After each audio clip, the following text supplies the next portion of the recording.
Hey everybody, welcome to my hip new YouTube channel. Thanks for organically finding my channel. I'm so happy so many of you subscribe to it. I'm going to continue with this really cool content that I'm trying to put out. I appreciate everyone out there. Like, share, subscribe. Is that what they all say? Okay, today I wanted to talk about becoming a GOAT, okay? So, I mean, I've heard people try to reference the GOAT as like a bad thing. GOATs are the coolest, okay? I actually do all sorts of activities with GOATs, some of which I can't name on here. But I do yoga with a GOAT. So, in other words, I start to do my yoga practice. I put the GOAT on my head and I walk around the house. I play basketball with GOATs. Sometimes I play Frisbee with them. So, all sorts of stuff. But what we're talking about today isn't that necessarily. It's about becoming the GOAT. Because don't you know the word GOAT means the greatest of all time? And don't you want to become the GOAT in your enslavement workplace? I'm going to teach you how today, live on my show. So, while building Blue Light over the last 7 years, this guy says, he's had the opportunity to work with a ton of incredible people, both within our walls and externally. And through that, he's seen some fantastic professionals, ones that this man has said that maybe haven't grown into their job title yet, but this article is going to help them become the GOATs. Now, if you're looking to morph into a GOAT, I don't know if you've heard there was a guy who used to live as a goat on a mountain. Yeah, that's right. I remember a YouTuber covered him once. There's literally people who are trying to live like goats. Now, that's not what I'm saying. But there is also a goat who has boobies and also a pecker, okay? And I forget what his name is. It's like Bafadu or something like that, the goat. So if you're trying to be like him and you want to be like the Baff goat that everybody, if you want to be like him, okay, I'll tell you before I read these 7 steps. All you have to do is go along with every single thing that the celebrities and the television tell us, and then you could be a lot like the Baff, okay? But for this story, for effective ways that you could be the greatest of all time at your job, let's start with number 1. Effective planning is an understated skill set and an essential aspect of leadership and management. Excellent presentation skills, now very important with Zooms all day. How did that happen? How did we end up getting Zooms all day from actually meeting people face to face? Does anybody know? Yeah. Anybody think that was part of the elaborate plan? Right? To disconnect people from one another, and then connect them in another way. And soon enough, it'd be like a body of the internet connected. Anyway, sorry, I couldn't help myself. But very important to have excellent presentation skills, okay? They're a requirement in most jobs that require any type of collaboration. And of course, these words I'm using like excellent presentation, effective planning, these are all algo-friendly terms. Management, leadership, what are some other words? Collaboration, requirement, okay? What is that thing called? Excel, PowerPoint, right? These are all great. Okay, number 3. Those who attempt to figure it out before asking for help are greatly valued. Now, boy, I have to agree. Anybody who's figuring it out, what's actually going on, God bless them. I mean, all right, I can't say that word. Those who attempt to figure it out before asking for help are greatly valued. Well, there's not many people figuring it out because they're doing their best to make sure that nobody out there figures out what's happening. All right, they're doing a pretty good job to make sure that nobody out there figures out what's going on in the world. Okay? Really, seriously. So if you are somebody who's figured it out on your own, it's likely that you found this channel because people who find this channel usually have it figured out, of course. Should I say any more? All right, I won't for the algo. In the future, I will, once we get past that, first step here. All right, so people figured out in fast-paced environments, let's be honest, everything is fast-paced these days. Great, that was pointless. So far, we have 3 points: effective planning, excellent presentation skills, and those who attempt to figure it out. All completely pointless, but all things that this person is telling us that'll make us goats. Without just telling us all we have to do is really castrate ourselves. That way we become the goat, right? Okay, anyway.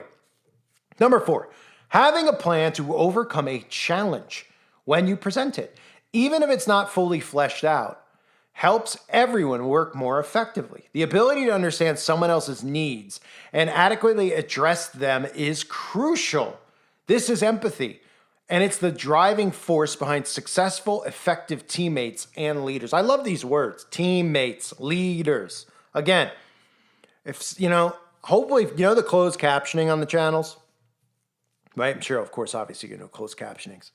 Well, here, it just reads what you say. Then you don't have to put anything in it automatically. So it's really important, I guess, if the computer is going to read the words, to say things like PowerPoint, Zooms, Excel, presentations, planning, goats, challenges, right?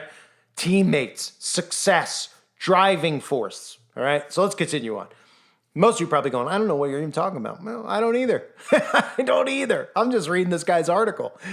Yeah. The price you pay for the truth you need to get out. But hey, if people out there can't figure it out, don't worry. I'll try to help. Okay. Number 6, the ability to anticipate someone else's needs and address them before it becomes a problem. Well, you know what? I've identified, I'm anticipating what's going to happen in the world, and it's going to be great, of course, utopia. So since I'm anticipating it, I'm trying to address the problem before it happens, because it's going to happen because it's scripted, right? So I can agree with number 6. Number 7, loyalty, okay? And that's your word of the day, because everybody who's here is loyal, and I appreciate you. But guess what? I'm loyal too. So I'm right back at you, loyalty, all right? So we all got that in common. So loyalty.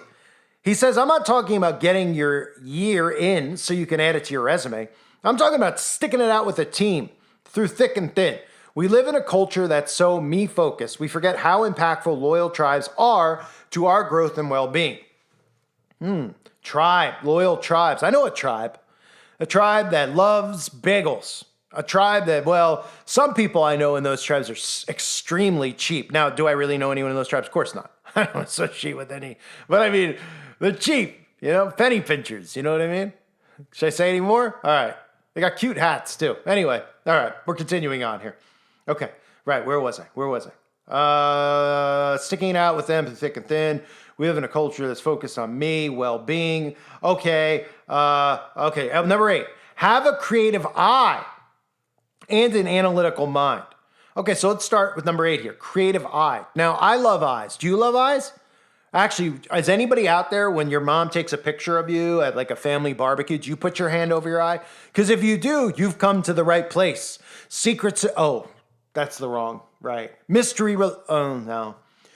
The beginning of time, right? It's something like that. And you are about to become. I remember that old jingle, right? I heard it on the radio a long time ago. No, I didn't really. But you know what I mean. Anyway, back to this. Creative eye. Okay, do you have a creative eye? Do you love eyes? If you love eyes and you're a failed optometrist, you've definitely come to the right channel, okay? Because eyeballs are beautiful things. I have nice eyes. That's what the ladies tell me. How about you guys? You have nice eyes? Just going to kill time here. But anyway, creative eyes and analytical minds, okay? What is an analytical mind? So there's so much data and content flying past us. We have to be able to understand what works and why it works. Well, thankfully, we have machines for that. And of course, the data that everyone wants to collect is us. So they're doing that already. So number 9, be able to work effectively in teams. Encouraging and facilitating collaboration is a crucial quality to any workplace GOAT, since company culture has become more important to founders and leaders. Wow, crazy, right? Number 10, have an optimistic and nurturing attitude. Your attitude will get you a lot further than your skill set can. The ability to execute on ideas. I'll be nice and say that there can never be enough idea people. I have some ideas, if anyone wants to hear them. All right, you're not allowed to hear them. Okay, although they are really easy to find these days. However, those who are able to try to bring those ideas to life are the ones that will stand out. Well, go figure. Go figure. Maybe I'll stand out here on YouTube. What do you guys think? Because I feel like I'm like the type of person who can make an impact. I have new ideas. So the article finishes, I strongly believe that how you interact with other people is far more important than hard skills. From my lens, workplaces are focusing more on culture, and workers are gravitating to companies that promote happy and healthy lifestyles, right? No meat, happy lifestyle, right? Accept and tolerate all. Love wins. Okay, with that in mind, it's important to reflect on some of your intangible strengths and see how they can make an impact in your own career. So this has motivated the crap out of me, everybody, right? To bring these ideas to life that I have, because I do have new ideas, and I'd love to express them here on YouTube, and that's why I believe I could be the next PewDiePie, okay? That's why I believe it, because I have new ideas. So this is, just me talking about becoming a GOAT. Now, are you a GOAT? Are you a goat? Do you eat goat cheese while doing goat yoga, while wearing goat jewelry? Because it's all about an acronym, GOAT. Right? That's what it's really about. If you think it's anything more, stop. Goats rule. Goats, goats, goats. Goats for the algo. Goats go, go. Goats eat oats? I don't know. I'm just rhyming as I go. There you go, folks. Their new M&M as well. So before I lose my mind, I just want to thank everyone for being here. And in the comment section, let me know about what you do to be the goat. What's your favorite goat? Do you like goats that have boobs? Do you like goats that have boobs and a pecker? Do you like goats with just I personally like goat, you know what I mean? Goats with both, because that's what we're essentially all going to be. That's why we hear goats all the time. I can't say any more than that. Thanks everyone for being here. What did you think of the video? Thumbs it up, comment below. Have a great afternoon, evening, morning, whatever time of day it is you're listening to this. Life is grand, isn't it? Love wins. Bye.